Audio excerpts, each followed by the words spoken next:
What's up, guys? We have a Model 3 in for a full wrap in 3M Satin Perfect Blue. This vehicle was sanded down fully. It was in some bad shape. I'll actually post up some before pictures on our Instagram, so if you guys want to see that, check it out. The vehicle was sanded down, so like the bumper, hood, fenders, and the whole side was all sanded prior.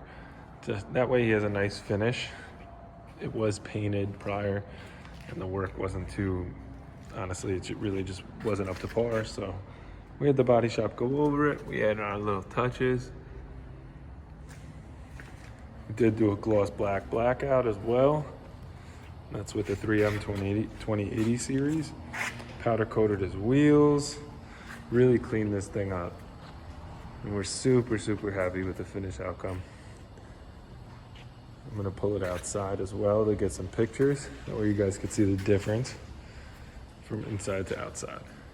Definitely check out on our Instagram all those pictures and let us know what you guys think in the comments.